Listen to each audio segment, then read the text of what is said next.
Ang net production time ay ano? 6 to 3 p.m. Yes, very good. Thank you, Clarence. Okay? So, 7, hindi natin pwedeng sabihin na 7.30, but rather we have to use 7.5. Okay? Kasi anong dahilan? 1 hour and a half ay ginagamit natin for lunch and bio break. No? Sabi dito, half of an hour. So, that's 0.5. So, 1.5 minus 9 hours na shift from 6 a.m. to 3, that would give you 7.5 as your NPT. So, what's left is, ano na, i-divide nyo siya sa, ano, di ba, production, sa number of units produced. Pero hindi pa siya natatapos doon. Kasi, remember, yung 1,000 pairs na yan ay pinapuproduce natin every week. Tama? So, ngayon, ang tanong, one pair of shoes, how long would it take for the company to use one pair of shoes, tama? So, yung 7.5 hours natin, ita-times natin yan sa ilan? Ilang working days? Meron silang 1 day off sa isang linggo. So, 6 days. So, 6 times 7.5, ilan yon? Sagot, ba? 6 times 7.5. 45. Hindi nyo ako ina-etchus, ha? Ayan. 45. So, 45 now is your net production time. Okay? So, 45 hours divided by, saan natin siya i-divide? 1,000. Very good. Thank you. 1,000. So, divide nyo na siya ngayon. Anong lalabas? 0.045. I-times nyo ngayon yan sa 60. Times 60. So, 2.7. So, ibig sabihin, 27. anong 27 o 2.7? Ano ba talaga? 2.7. Okay, 2.7 yung average na 2.7 minutes yung kailangan, average production time for a pair of shoes. So 2.7 minutes lang nilang ginagawa ang bawat isang isang pares ng sapatos. So sir, ba't ang bilis? So pwedeng syempre hindi malay nyo, hindi manual yung ginagamit nila. They're using an equipment or technology para ma-produce yung sapatos. So the cycle time is 2.7 minutes, okay? 2.7 minutes. So 2.7 minutes yung nagagastos nating oras to produce a pair of shoes. Okay? So ngayon, let's have number 2. So how fast must ABC company be in terms of production to meet the market demand for by next month? So meaning dito, your task is to compute for the takt time. So again, the formula for takt time is workable production hours over the market demand or the units required. Okay? So let's derive the given from the problem. So ano nga una, ilan yung production hours natin? Ngayon dito, per month na tayo. Okay? Per month na kasi next month na to eh. So isang buwan ang pinag-uusapan natin dito. So 7.5 hours ang workable production hours natin each day. Ngayon, sabi dito, 24 working days every month. Okay? So 7.5 times ilan? Saan natin siya ita-times? Or multiply? Saan? 24, very good. So 7.5 times 24 will give you how much? 180, very good. So 180. So that is your workable production hours. Saan natin siya i-divide? 18,000. Very good. So thank you, 18,000 because 18,000 yung demand that we have to meet for the next month. So sabi ni manager, we are confident that we can be able to meet that. So let's try. 180 divided by 18,000, it will give you how many? Ilan? Oo, talaga? 0.01. Okay, it will give you 0.01 or in other words, ilan yan? 100. Okay? So sir, paano nasabing 100? Okay, so let's try to try nating i-check kung tama, no? 100 times how many sabi ang ibig sabihin ng 100 ay 100 units per hour dapat, 'di ba? Yan yung ibig sabihin niyan. So, times natin yung 100 sa 7.5. Ilan yung lalabas? Ilan? Wala na akong kausap. Yan, 750 times 24. Tama ba? Yes, 24. Tama ba ako ng sinasabi? Yan, o di ba? 18,000. So dapat 100 units per hour ang speed nila para ma-meet nila yung demand ng 18,000 for next month. Given na 4 weeks silang mag-work, ay 24 days pala silang mag-work. Nakuha ba yung concept ng takt time and cycle time dito sa dalawang to? Clear? Question. Before we proceed to the third medyo. So, anong mahirap dito sa part na to? Actually, it's beyond the formula actually. So, you need to actually analyze kung ano yung lalabas para ma-interpret niyo siya ng tama. Okay, kaya kahit na sabihin na bibigay ko sa inyo yung sample pa nung nakaraan, doon sa slides na nung nakaraan. So kahit na kunwari lumabas ay 0.56, ano ibig sabihin nun? Kunwari in minutes, so itatimes siya sa 60. So kung lalabas dyan, so yun ngayon yung equivalent niya in minutes. Ganun.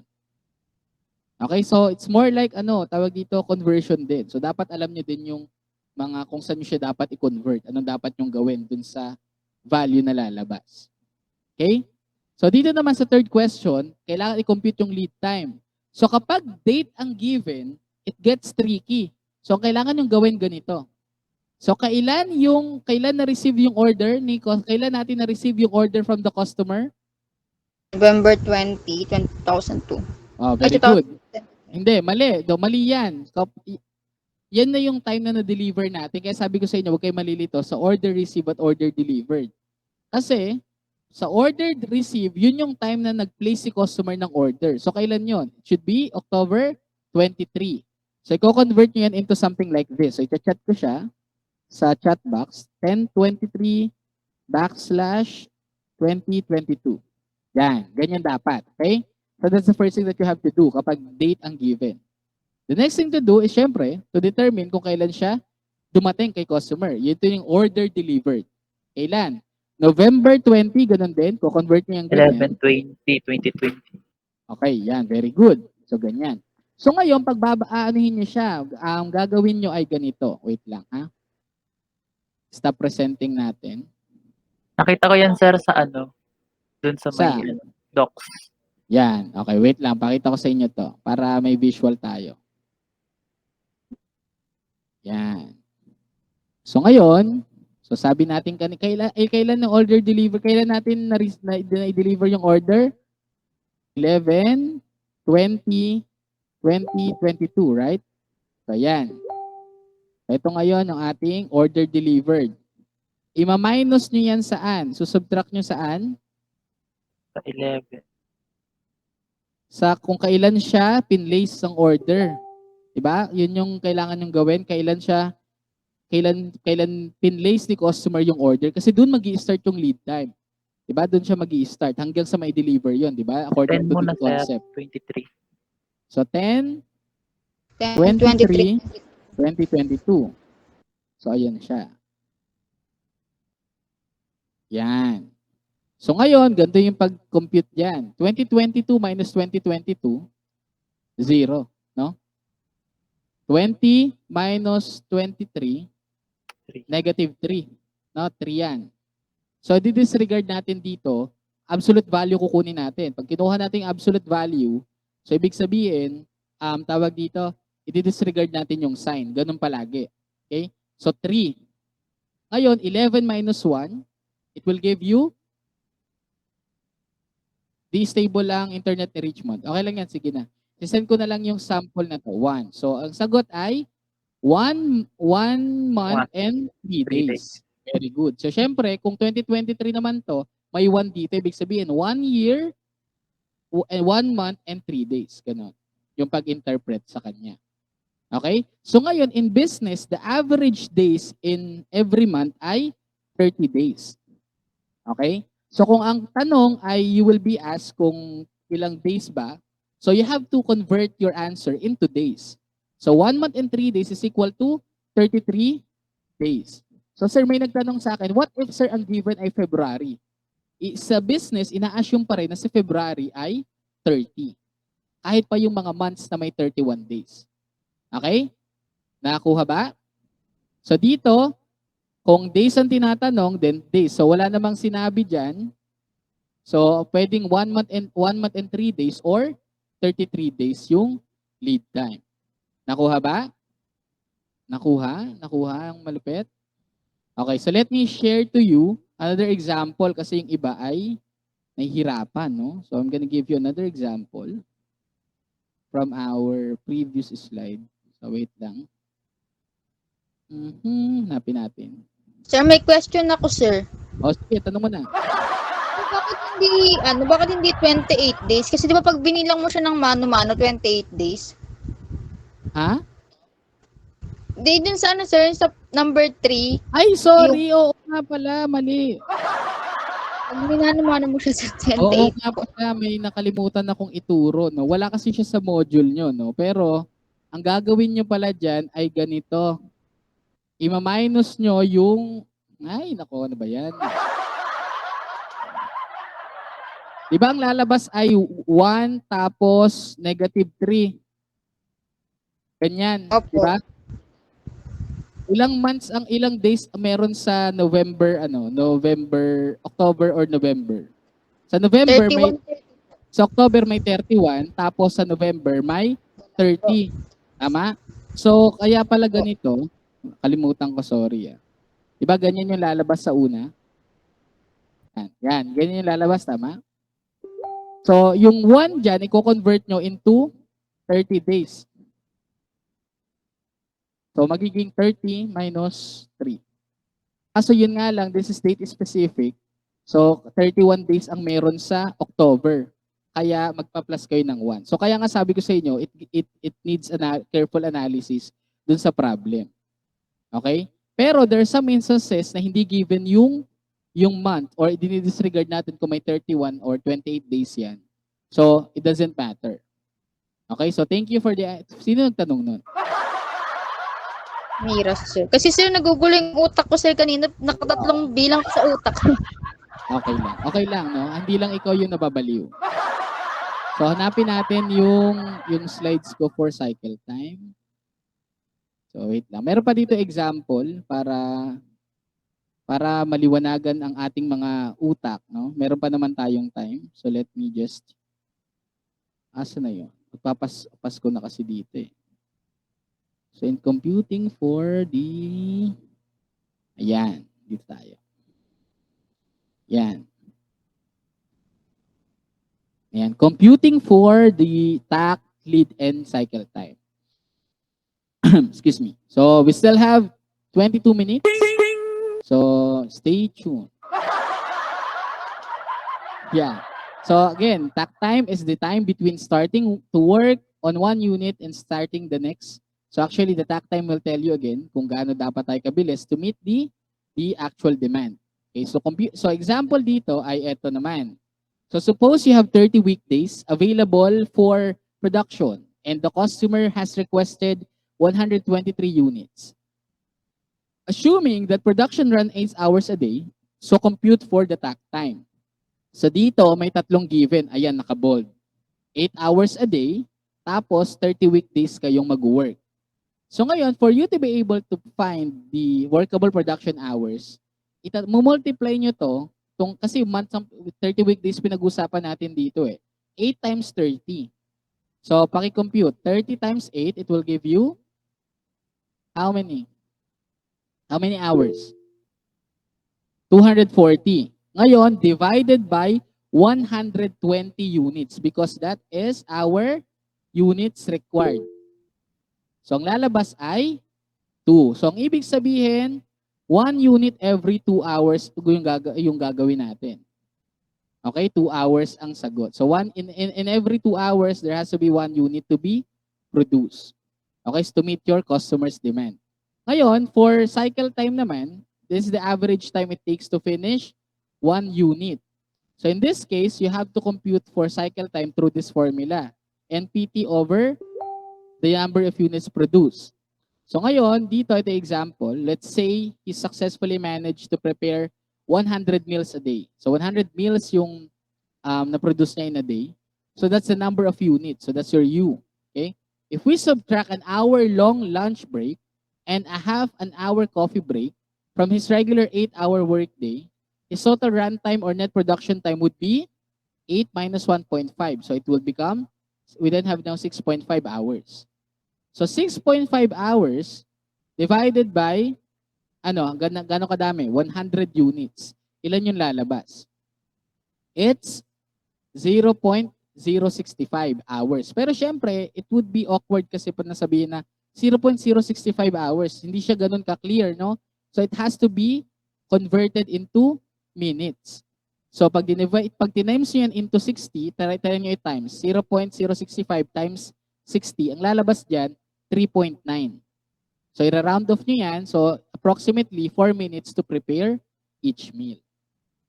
Okay, so punta tayo dito. Yung example kasi dito ay wala yung kagaya nung binigay kong problem kanina. No? Walang negative na lalabas. So lead time. So ang given dyan ay eto. So alam na natin yung formula. Suppose your client has put an order on June 1st and you delivered the final product on July 1st. So anyone can say na since June 1 yan at July 11, 1 month, no? Alam na kaagad natin yon, matik. Pero syempre, for us to prove that, so we have to compute for it, no? All the time spent in between these days is 30 days. Or, so alam na natin yun. So during the lead time, kasama na dyan lahat ng processing, pre-processing, processing at post-processing, kasama dun sa kinocompute natin yung oras. Therefore, both cycle time and the other processing times need to be cut down to shorten the lead time. So ang goal kasi natin, if we want to shorten the lead time, is to cut down the cycle time. Pinag-aralan na rin natin yan nung Saturday. So let's have another example. This is something nakagaya ng problem kanina. So if an order was received on July 3rd, 2020 and delivered on August 20, 2020, August 20th, 2020. So it would look like the following. So LT, yun yung lap trip, no? So LT is equal to 820 minus 7320. Ganun lang din. Pag ilagay nyo dito sa ibabaw. So ang lalabas dyan ay 0 dito. Tapos 20 minus 3 is 17. And then 8 minus 7 is 1. So meaning 1 month and 7 days. Ngayon, kapag negative ito, i-minus lang natin yan dun sa dito. So i-convert nyo rin yung 30 days. So yun yung lalabas ko ilang araw. Okay, so yun yung example dito. So wala dyan yung example nung kagaya na sa problem kanina. So, sorry. Okay? So, bago makalimutan. So, do you have any problems with me? Yes, Margarita. Ulit yung formula po ng tack time po. Nang? Tack time. Attack time. Teka lang. Ang tack time natin ay ito. Aha, saan na yun? Workable production hours per unit required or customer demand. So, ngayon, ang kailangan natin gawin ay ito. Ito nga yung formula natin. So, ngayon, dito sa example na ito, so, suppose your 30 days available for production and the customer has requested 120 units. Assuming the production runs 8 hours a day, so 8 times 30, that will give you 140. Divided by 120, it will give you 2 hours. Diba? 2 hours yun. And then, so syempre, given yun ang given, so kailangan na makaproduce ng 1 unit every 2 hours. So hindi 2 hours or 2 units every 1 hour. Kasi kung titingnan nyo kapag 2 units every 1 hour, hindi gano'n. Try natin. 2 times, ilang hours? 8. 16. 2 times 8. 16 tama. Times 30 nyo.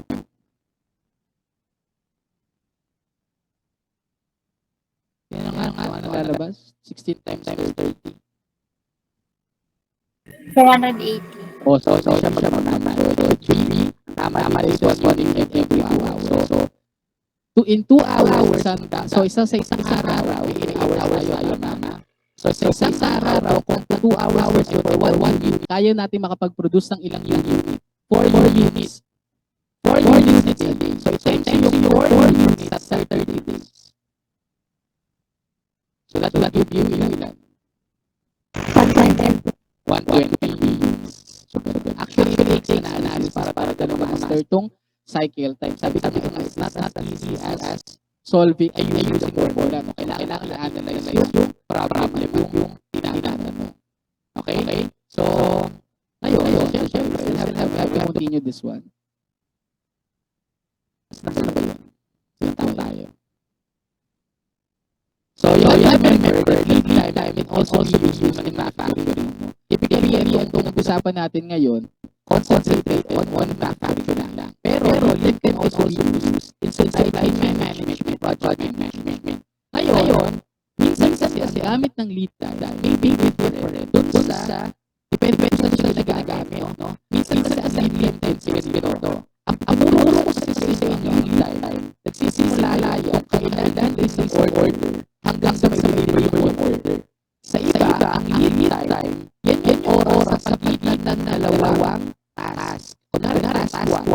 Bago magawa yung task 2, it takes you 2 hours bago magawa yung task 2. So, yung 2 hours na yun yung time. Kaya yung iba, gagamit nila yung time na ganito. Bigyan mo ako ng hours ng time para bago mo gawin yan.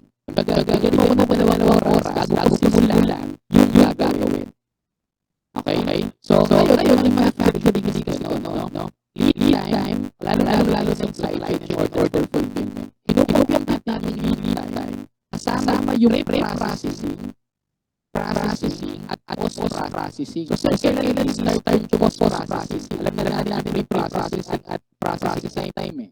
Yung post-processing, nangyayari yan kapag ready na for shipment yung order. Kapag nag-start yung processing time, kapag yung order ay pinrender na seller hanggang sa ready na siya for shipping. Kailan ba ready for shipping? Kapag napaka na yung order. Ayun, yung order na yan, when then delivered, papunta kanino? Kay customer. Yung time doon, is that from pagtapos sa yung package, sa may deliver yan ay post-processing. Also, that includes invoicing, yan. And also, kung may kailangan tayong sagutin yung DP, kailangan pa tayong gawin bago ibigay customer. Kung may mga forms na kailangan i-prepare. So, kasama yung post-processing. At kasama yung sa kinocompute in lead time. So, baka kasi masalalo nyo na sabi ng dito daw. So, in operations management, kung isang siya ginagamit. Lead time can also be the time between each task. No, kaya sabi ko kanina, kung may 1 hour sa pagitan ng dalawang trabaho, ang lead time ay 1 hour. Okay? So, in supply chain management, lead times involves the time that passes between the moment you place an order or for supplies to the moment the supply delivery arrives from the supplier. So, in supply chain, ang pag-compute ng lead time ay nasimula saan daw. Kapag nakapag-place ka ng order hanggang sa may order sa'yo, ni supplier. Okay? So, in project management, lead time involves the time it takes to complete the set task in a project. Ito naman, sa loob ng isang project, diba? Sabi natin, may mga tasks to be carried out there. Gaano katagal yung ginugugol natin sa bawat task, yun ngayon yung lead time sa bawat task. Okay? Yung lead time. From time start project hanggang sa makomplete yung target. Hindi gagamit ng lead time in project management. Okay? But in manufacturing, kagaya to ng mga pinag-usapan natin kanina. So bear in mind that you can parse your pre-processing, processing, activities into even smaller units of time. So pwede natin siya convert to minutes, hours, depende kung ano yung kailangan. So may mga order time na gaano katagal yung order, gaano katagal yung pag-handle ng order, gaano katagal yung manufacturing, gaano katagal yung production, at gaano katagal yung delivery. The lead time tells you kung gaano katagal yung oras na isi-spend natin generally sa Saturday. Okay? Lead time can also be computed through this formula. Sabi ko kanina. Because sa lead time, kasama doon yung pre-processing, processing time, and the post-processing time. Kapag ang given ay pre-processing time, processing time, at post-processing time, pagpaplasin nyo lang yun, and that will give you your lead time, especially in manufacturing. Kasi nga, iba-iba yung gamit ng lead time in every areas in management. Okay? Yeah, so do you have any questions before we end our session? Meron bang katanungan bago natin to tapusin at mag-proceed tayo on our, kala nyo may next chapter pa, no? Actually, meron. So, sa Saturday, meron. So, that would be the last topic that we'll be having for finals. At yun, hanggang doon yung kasama sa exam nyo for finals. So, don't worry naman yung exam nyo ng computation. Yeah. So, meron wala bang tanong? So, sabi ni Lance, wala daw. Okay, kung wala nang tanong, buti na lang na muntik na kayong mapahamak. Yan. Okay, kung wala nang tanong, we are earlier than 3:30. So, maganda yan. At least makakapagpahinga tayong lahat.